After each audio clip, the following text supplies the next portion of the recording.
boys and girls, to the reading of Georges Bataille's The Absence of Myth. Maybe I don't need my pop screen today, because I'm aware that, of course, it's really important to wear a pop screen. No, a mask if you go out. I'm being a bit silly doing this at home, of course, but the point is to try... Go WFMU, by the way. Great radio station. The point is to emphasise that it's not about you. And what I'm really sick of hearing here in Lisbon is, well, you know, even if I get infected, it's all right. Or maybe I've already been infected. It's nothing to do with you. Don't kill other people. Okay? That's the extreme way of putting it. Don't be responsible for the death of other people. It's not fair for you to walk around spreading germs as a young, healthy person. You can afford to do it. Don't inflict it on other people.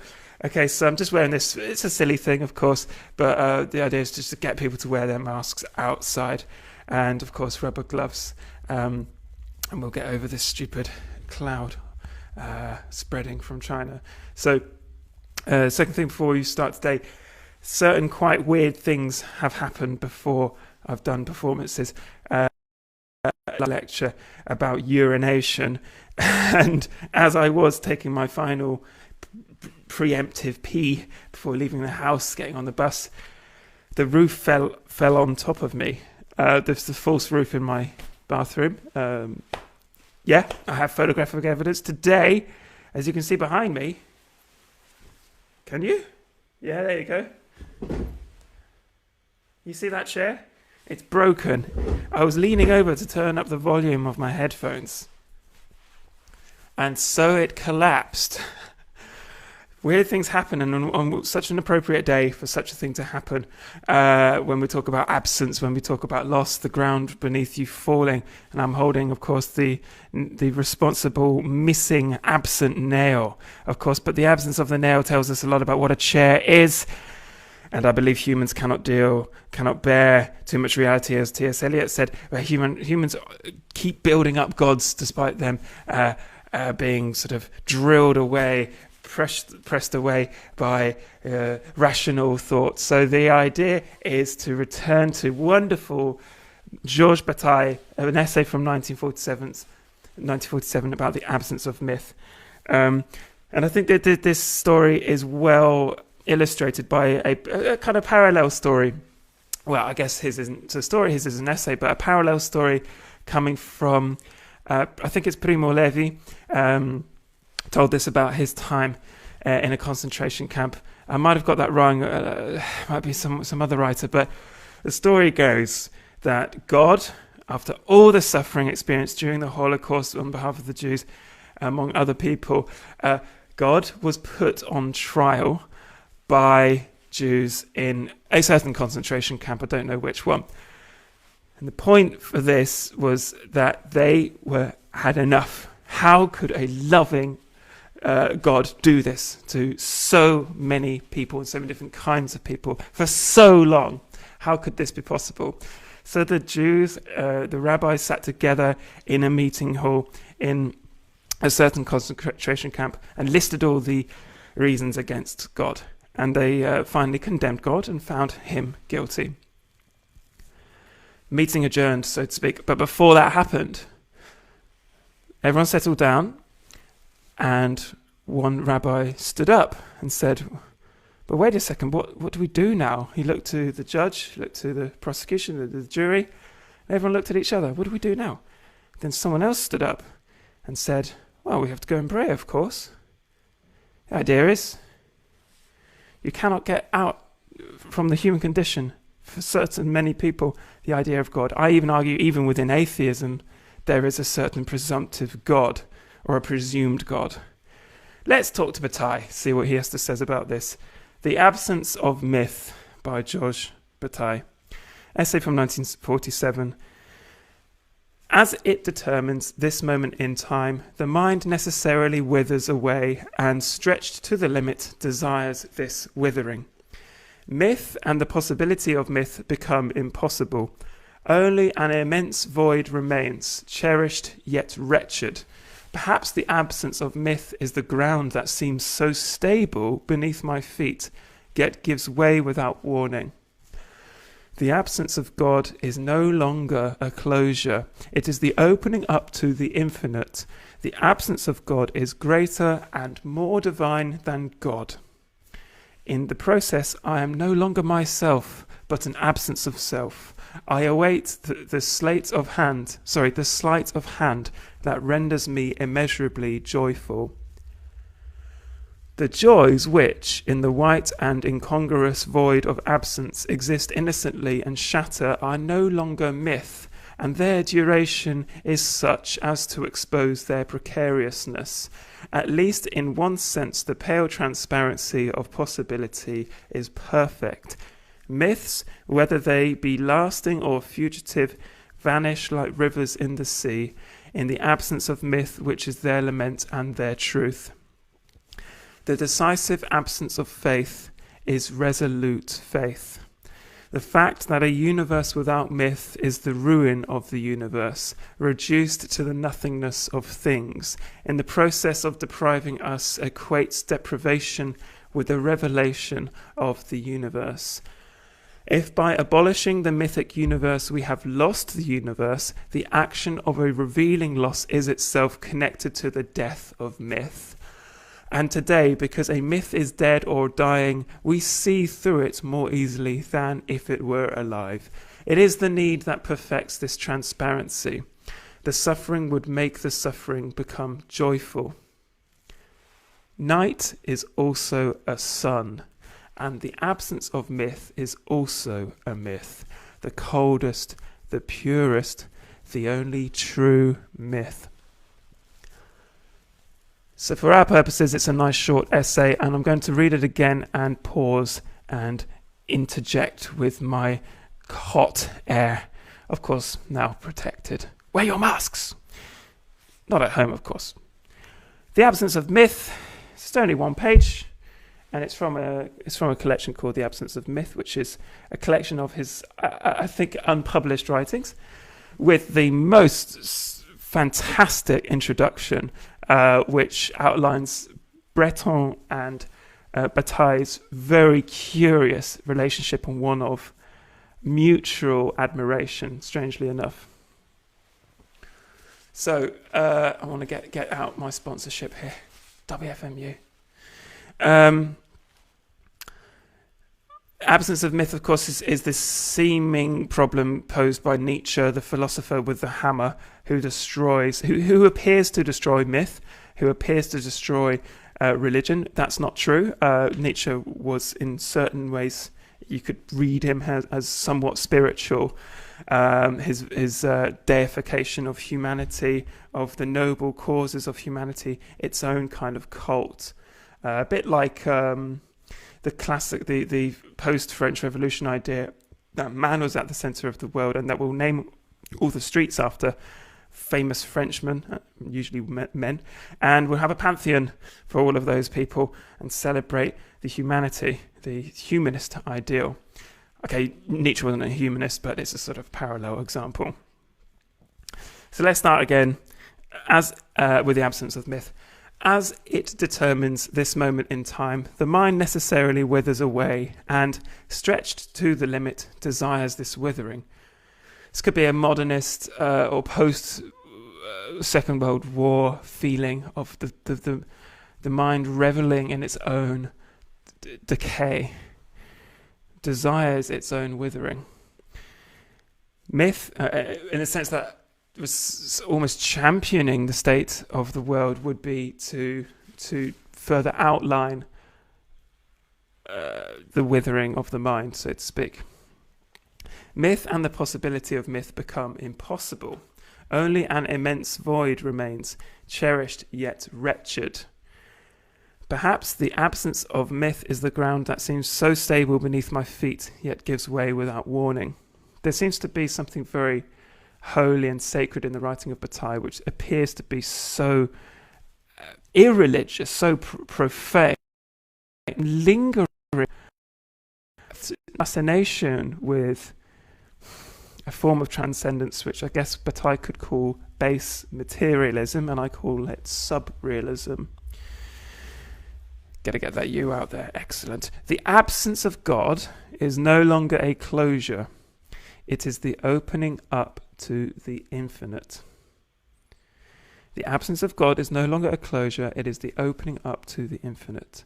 The absence of God is greater and more divine than God.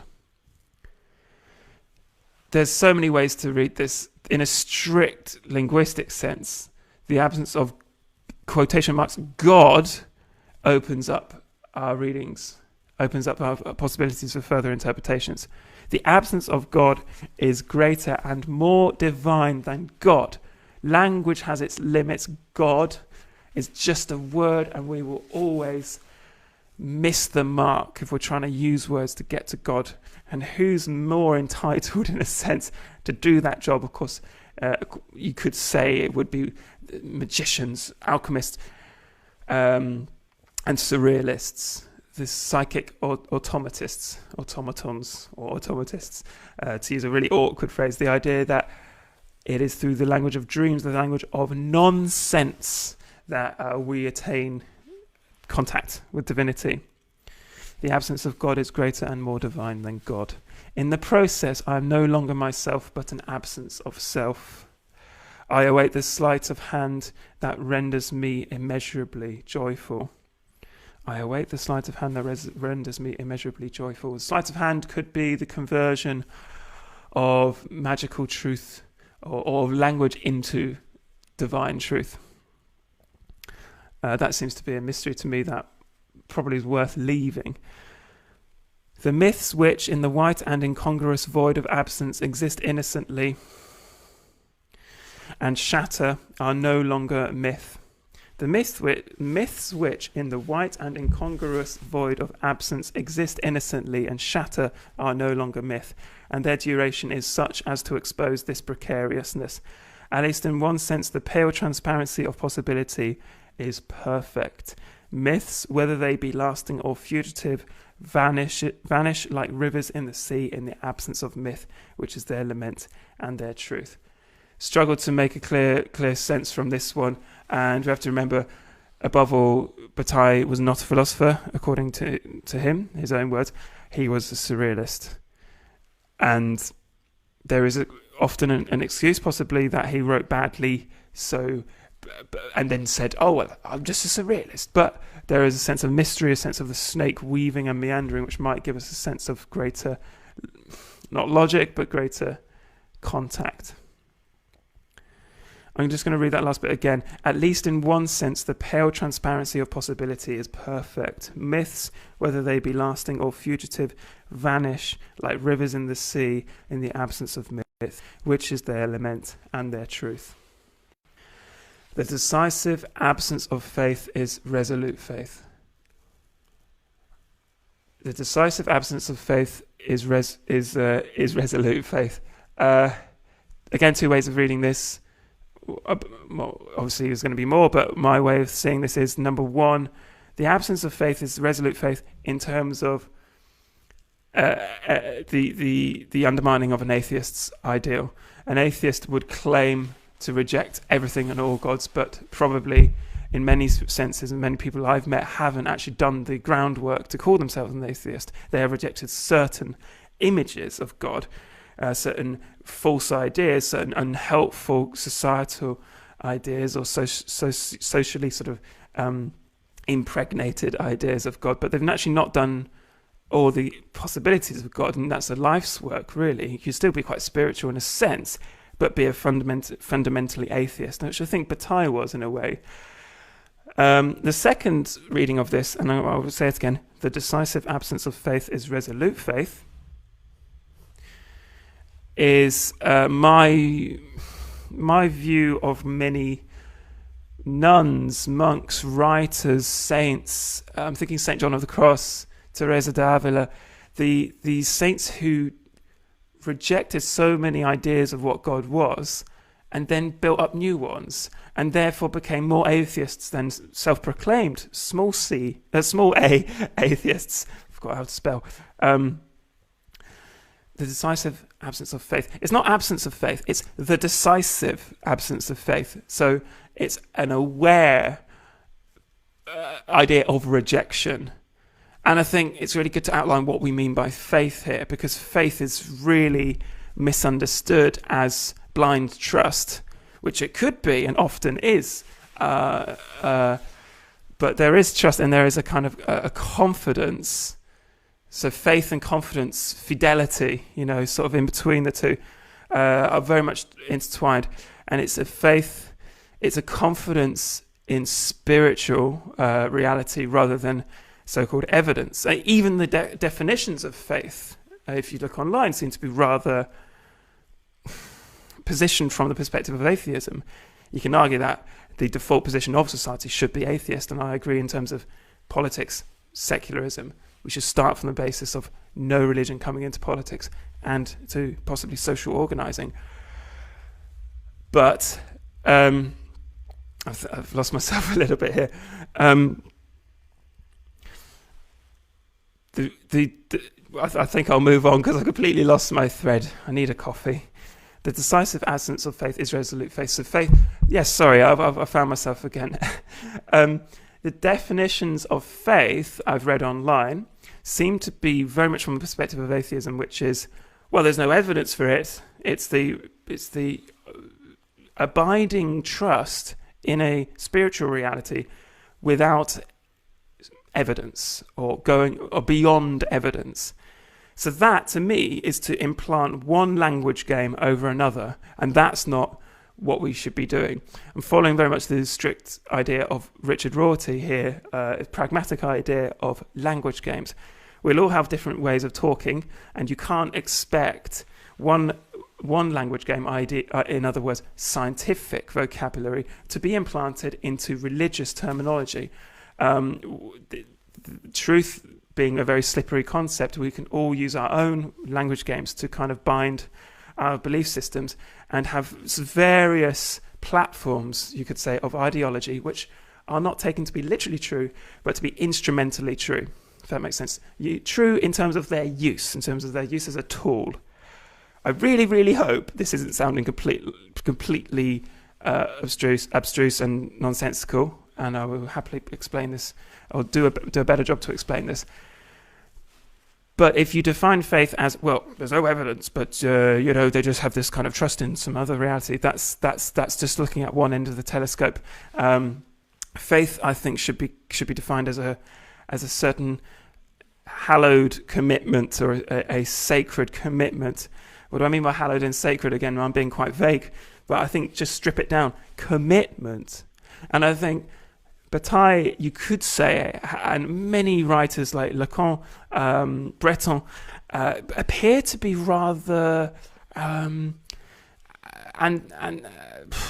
do you say, unconventional. I'm thinking of the word when you destroy totemic ideas. It will come to me later. They did their job to destroy prior ideas of what religion could be, what God could be. But they still were committed to finding something. And if that's not faith, then what is?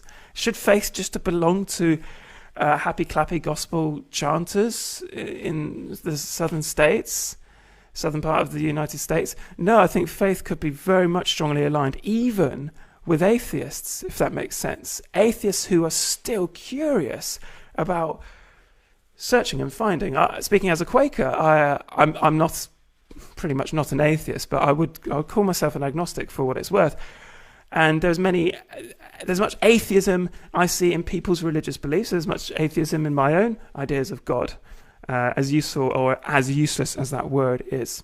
The decisive absence of faith is resolute faith, just to continue. The fact that a universe without myth is the ruin of the universe. Myth is important for humanity. He's an anthropologist, Georges Bataille. He sees myth as just part of human fabric, unless I'm misreading him. The fact that a universe without myth is the ruin of the universe, reduced to the nothingness of things. In the process of depriving us equates deprivation with the revelation of the universe. That's nice. In the process of depriving us equates deprivation with the revelation of the universe. So the absence itself is a myth. There is a myth of absence. That also comes God forsakes Jesus on the cross. In the words of Jesus, Father, why have you forsaken me? Why have you left me? There's even an absence right there on the cross, on the pinnacle of what we consider to be faith. There is divine absence. And then there's a question of whether Jesus was the brother of the devil, as posited the last session. Thank you to Alejandro Jodorowsky. That's something I would really like to investigate. If by abolishing the mythic universe we have lost the universe, the action of a revealing loss is itself connected to the death of myth. So loss can be revealed, and I think nothing, the understanding of nothing and absence is actually impossible for humans. I struggle to understand how we can actually put into words nothing, no thing. It's impossible for us to imagine, but it's such a divine and slippery and mysterious concept. And you ask any mystic, what would they say God could be? They might be very inclined to discuss mystery, paradox itself. Absence itself is a paradox, what we can't imagine, but could be a property of divinity. The action of a revealing loss, the unveiling and the veiling. I need to tighten my wonderful scarf. Now, by the way, if you were wondering, this is my granddad's. It's a lovely old scarf. It's slipping off, giving me possible reason to end today's session a little bit early. Let's crack on. And thanks for your participation today as well. Revealing loss, the action of a revealing loss. And today, because a myth is dead or dying, we see through it more easily than if we were alive. It is the need that perfects the transparency, the suffering, which makes the suffering become joyful. How have we become so arrogant as to assume we don't need myth? In a strict anthropological sense, we've always been doing a couple of things: taking drugs, playing music, and talking about God. For the entire history of humanity, those things are pretty much consistent. Why is it now we think we're so clever as to root out this drive? I'm not saying, oh, God is greater than us and we must pay respect to God. No. Why should we think we are above not engaging with even just stories and myths about divinity? It doesn't have to be about divinity. It could be about the light. It could be about absence. It could be about energy, force, consciousness, whatever. But what makes us so proud that we think only the language of evidence, the strict rational positivist idea, will feed us? Man cannot live on bread alone, after all. Okay. So this next bit is a quote from Thus Spake Zarathustra, or Thus Spoke Zarathustra, depending on your edition. I don't know when Nietzsche wrote it. I think it was the later part of his career. Thus Spoke Zarathustra is a really wonderful story, and it's his way of writing literature into philosophy. Nietzsche's ideal of becoming the philosopher-poet, the strong man.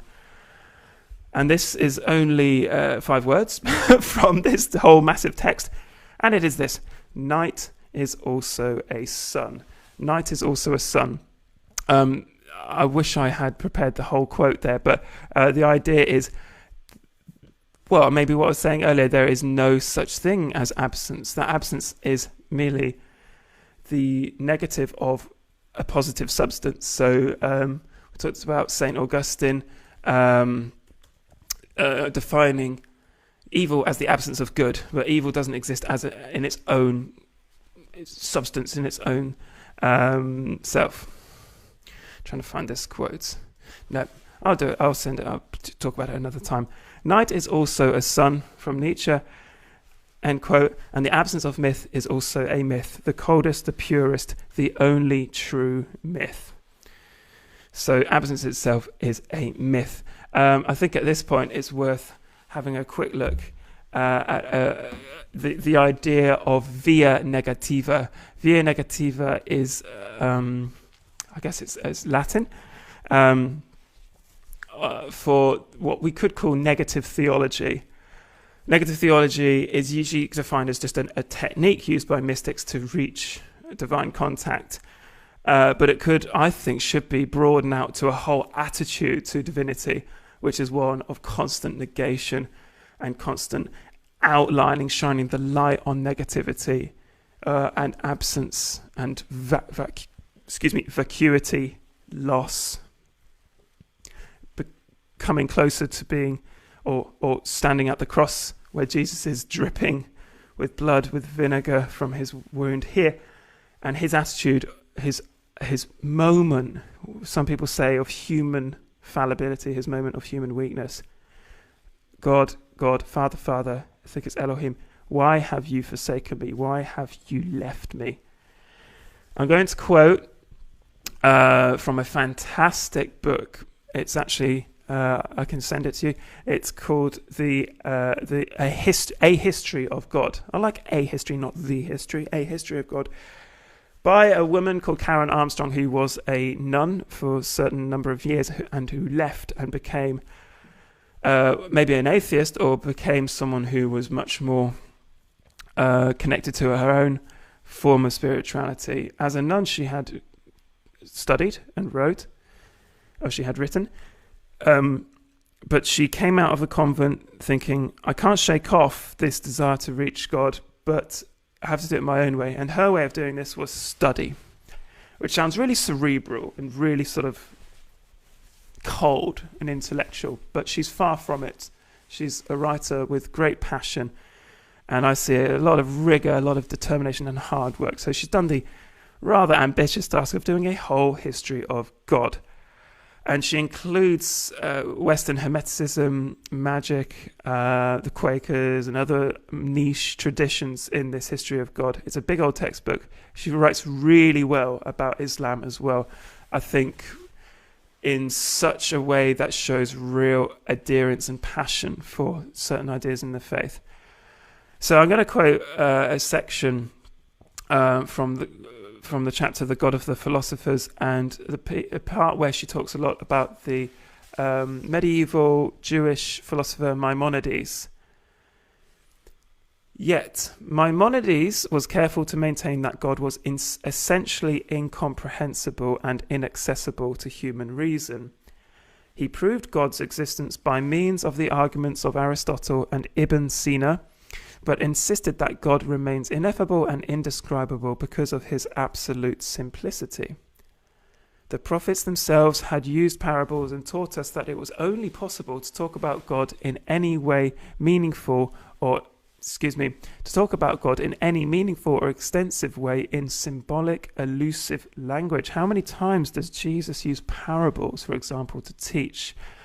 And also the idea of the catechism and of certain rabbinical teaching is never to give straightforward answers, but to always respond to a question with another question.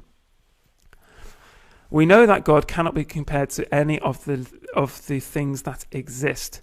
It is better, therefore, to use negative terminology when we attempt to describe him. Instead of saying that he exists, we should deny his non-existence, and so on. As with the Ismailis, the use of the negative languages was a discipline that would enhance our appreciation of God's transcendence, reminding us that the reality was quite distinct from any idea that we poor humans can conceive of him. We cannot even say that God is good, because he is far more than anything we can mean by goodness. This is a way of excluding our imperfections from God, preventing us from projecting our hopes and desires onto him. Talking of the devil yesterday or 2 days ago was also a way of finding the good. We cannot even say that God is good because he is far more than anything that we can mean by goodness. This is a way of excluding our imperfections from God, preventing us from projecting our hopes and desires onto him. That would create a God in our own image and likeness. We can, however, use the via negativa, or the negative theology, to form some positive notions of God. Thus, when we say that God is not impotent, instead of saying that he is powerful, it follows logically that God must be able to act. Since God is not imperfect, his actions must also be perfect. When we say that God is not ignorant, meaning that he is wise, we can deduce that he is perfectly wise and fully informed. This kind of deduction can only be made about God's activities, not about his essence, which remain beyond the reach of our intellect. And it's at this point, with my fraying and unhappy grandfather's karat, I'm going to wish you all not hello and a disembarking from the fast-moving ghost caboose. Thank you very much, everyone, for joining. And those of you who aren't sick of my voice and who do want to see my face later, at 4 p.m. we're dealing with number 21 of the major arcana. It is the world. This is a biggie. I'm really excited about this one because we'll talk a lot about depictions of women in art. And the almond oval vaginal shape. So that's going to be really, really exciting. I'm really excited to prepare for this. And just one last thing, of course, what am I doing? Of course, I'm wearing the mask. Please, if you leave the house, especially young people, especially young people, please put them on. It's not about you getting infected. It's about protecting others from getting infected. I'm sick and tired of hearing people say, but I feel fine and I'll deal with it. We're going to get it anyway. No, don't spread the damn thing. You don't know if you've got it or not. No scaremongering here. This is, to use a Quaker phrase, concern projected forward. Concern projected forward. Very pragmatic but ethical language of the Quakers. Concern projected forward is you are, of course, preoccupied with something. It's in your head. It is a concern, but it's not exactly going to keep you up at night. You're projecting it forward. That was the first phrase used about sustainability and environmental activism, but can well be applied to this peculiar situation we find ourselves in, a situation of possibilities, a situation of much growth as well. So I'll get off my silly priest's pedestal. Wish you all thank you very much, and go and listen to WFMU. Thank you, boys and girls.